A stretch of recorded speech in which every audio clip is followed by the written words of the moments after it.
Bom, há muito a ser dito da rodada de final de semana, como a gente falou, mas vamos começar então falando de Copa do Brasil, porque será ela que dará o tom desse meio de semana, e começando não só com um clássico, mas um clássico entre dois times em muito bom momento. A gente vai colocar a arte aí para vocês na tela. Arnaldo Ribeiro, começamos simplesmente com o Cruzeiro e Atlético, que, tirando o Brasileirão de média, são no pós-Copa e dois times com os melhores aproveitamentos, se não me engano. Sim, bom momento, grande rivalidade.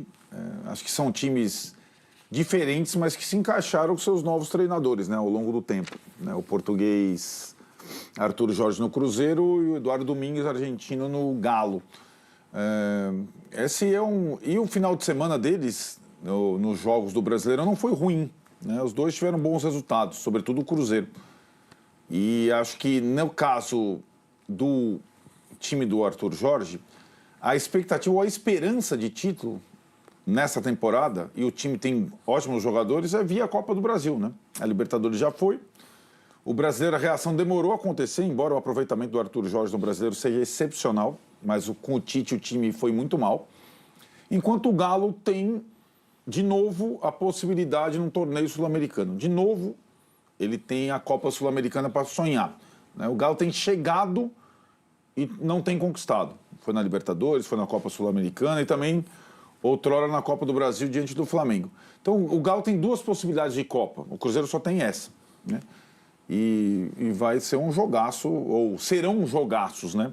Com os mandos, né? Hoje a gente tem mandos, o Cruzeiro passou a ser o dono do Mineirão, que já foi dos dois, né? E a Arena do Galo é a Arena do Galo, com um piso sintético, até isso tem essa diferença, né? E a decisão vai ser no campo do Galo semana que vem. Eduardo Domingues, que na verdade já passou em números até o Sampaoli, né? Acho difícil de fazer qualquer previsão, porque o clássico leva a história toda lá para o campo, mas eu acho que o momento atual é Cruzeiro, viu, Vladir? Acho que pode ser a ponta. Se tiver que apontar um favorito, é a ponta Cruzeiro.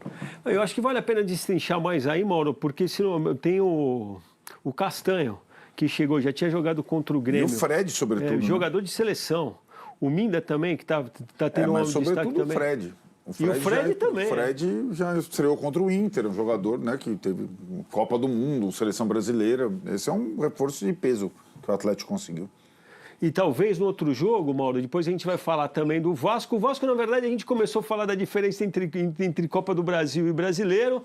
Acho que tem uma questão aí também que vale a gente passar também, que é assim, a gente tem vivido um calendário, a nossa experiência não é tão longa do ponto de vista histórico dessa coisa das competições todas alongarem e tomarem o ano inteiro, que causa um engarrafamento, né?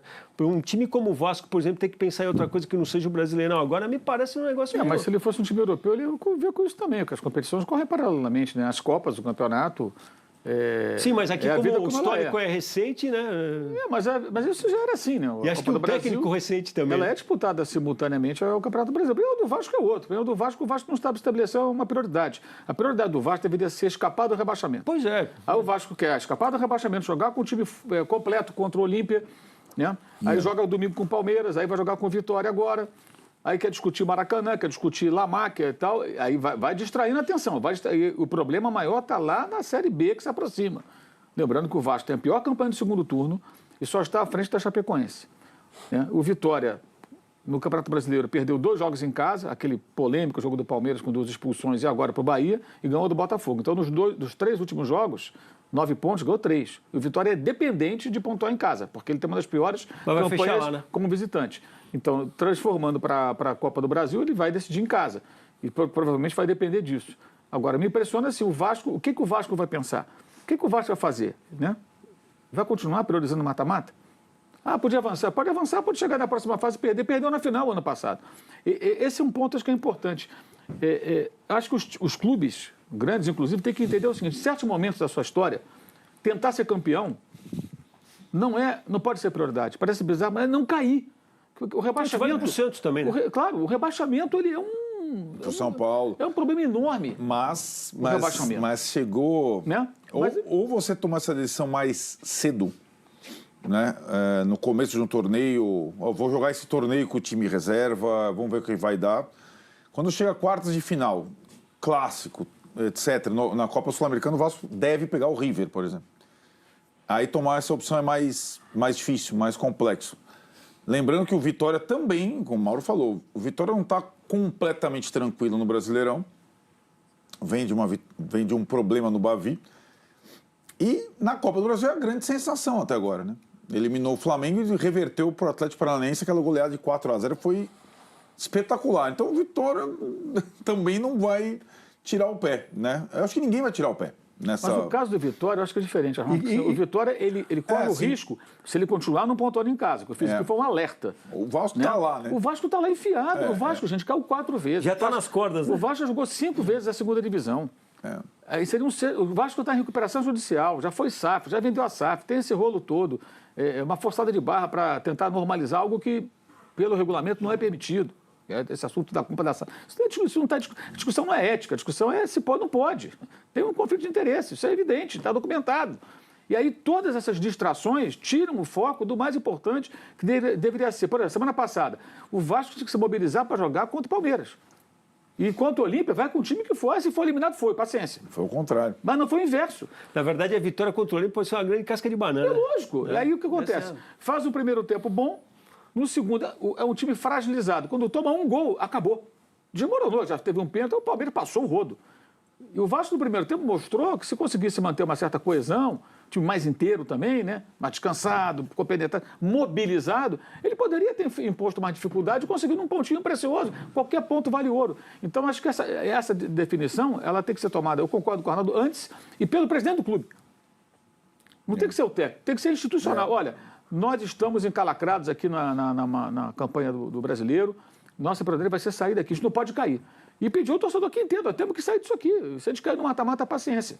Mas não é o que eles fazem. O Vitória entende, o Vitória tem uma rara oportunidade, dificilmente ele consegue avançar tanto, já fez duas viradas bonitas em cima do Flamengo Atlético Paranaense. E quando você tira o Flamengo, você fica com aquela sensação que dá, né? E ele está numa situação que ainda não, ele não está lá na zona, ele tem que ficar esperto, porque se voltar a tropeçar mais vezes em casa, e continuar não pontuando fora, ele vai parar lá embaixo também, uma hora ou outra. Então, é uma questão mais de um alerta. O Vasco não, o Vasco está enfiado na zona de rebaixamento. O Vasco, gente, dos últimos 28 pontos, fez 2. Não, 18... não, deixa eu ver, fazer a conta aqui, 8 jogos, 24 pontos. 24 pontos, ele fez 2. 2 empates, 6 derrotas. E por incrível que pareça, o futebol é tão louco que às vezes, no primeiro tempo ontem contra o Palmeiras, no primeiro tempo contra o Santos, às vezes deixa uma impressão melhor do que tem deixado o São Paulo, por exemplo, e o Santos, até o Santos em alguns momentos, então. Porque contratou muito jogador. O time do Vasco titular também não é ruim, não. Só que não aguenta 3 frentes, né? Não aguenta. E aí no segundo tempo morrer é natural com 3 campeonatos, né? É diferente do Palmeiras com o Santos. Aí nós vamos ter o confronto também de 2 times que estão em frente de tripla. Só que um está jogando para ganhar o campeonato, o outro está jogando para não ser rebaixado, né? Um está na Libertadores, o Santos está no campeonato do Sul-Americana. Vasco, né? Na verdade. E aí fica sempre a questão, né, Oscar? Se o Neymar vai jogar no campo sintético, né? Que essa é a primeira partida no Brasileiro, no jogo do Brasileiro, no campo do Palmeiras, o Neymar não jogou. E o Santos empatou, mesmo assim, 1-1, lá atrás, né? Antes da Copa. É que o Santos serve o Neymar. Deveria ser o contrário, mas é isso que tem. Agora, eu penso o seguinte, Vladimir, que esses times que estão raspando o tacho na classificação do campeonato, o próprio São Paulo que está perto de entrar na zona do rebaixamento, o Santos que está ali perto, o Grêmio, o Inter, eles precisam, seria melhor para eles adversários tradicionais.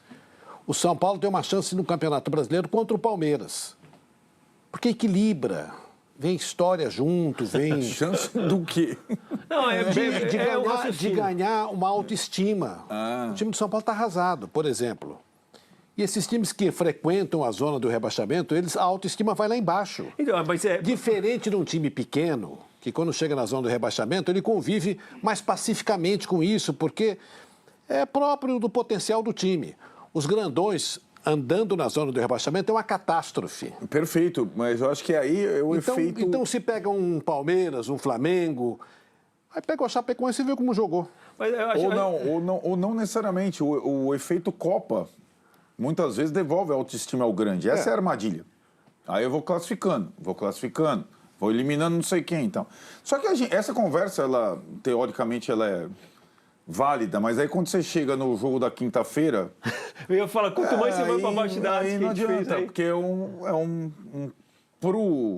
pro gaúcho, esse jogo vale mais do que, sei lá, às vezes permanência na Série A. É louco, mas é assim, né? Só que o perdedor desse confronto provavelmente vai demitir o técnico, né?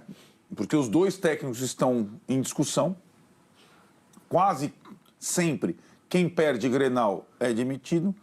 E aí vão faltar poucas rodadas do Brasileirão e os dois estão encalacrados lá embaixo. Não, e achei bem interessante, a gente começou a fazer a comparação, né? Porque você pega tanto o caso do Pesolano como o do Luiz Castro. O Luiz Castro menos, mas eles têm um aproveitamento perto. O do Pesolano é 55, mas quando você vai para o Brasileiro, como teve a sequência de 8 jogos sem vencer, o desempenho deles no Brasileiro é totalmente diferente do que a Copa do Brasil sugere, entendeu?